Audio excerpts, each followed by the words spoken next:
सर्वांना जय भीम जय संविधान। आज 24/7/2026 रोजी निळा सलाम या लोकपत्राच्या अनुषंगाने यांनी विद्यापीठातील जो काही गैरकारोबार चालू आहे त्या गैरकारोबाराच्या विरोधात माननीय पोलीस उपायुक्त साहेब, पोलीस आयुक्त साहेब यांना निवेदन देऊन त्यांच्यासोबत चर्चा करून सर्व संपादकांना आपल्या विद्यापीठामध्ये प्रवेश द्यावा असं एक निवेदन दिलं आहे। त्या निवेदनाच्या आधारे विद्यापीठातील काही जे भ्रष्टाचारी अधिकारी आहेत त्यामध्ये एक कांबळे आहेत, एक इंगळे आहेत,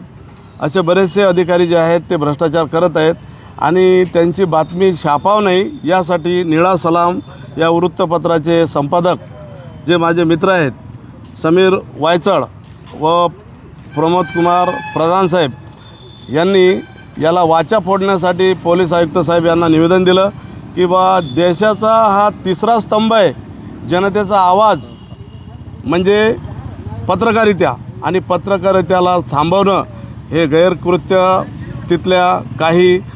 सिक्युरिटीच्या अधिकाऱ्यांनी केलं आहे आणि सिक्युरिटी हे विद्यापीठामध्ये जाऊ देत नाही। म्हणून माझं जनतेला आव्हान आहे की ज्या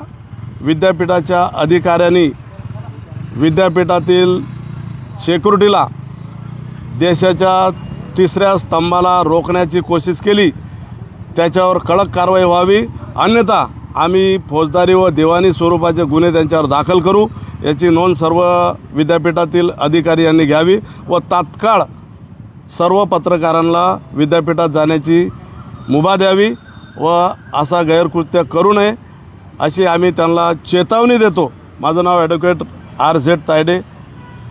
जिल्हा वकील संघ, माजी सदस्य, ह्युमन राईट्सचा महाराष्ट्र प्रदेश उपाध्यक्ष। जय भीम जय संविधान।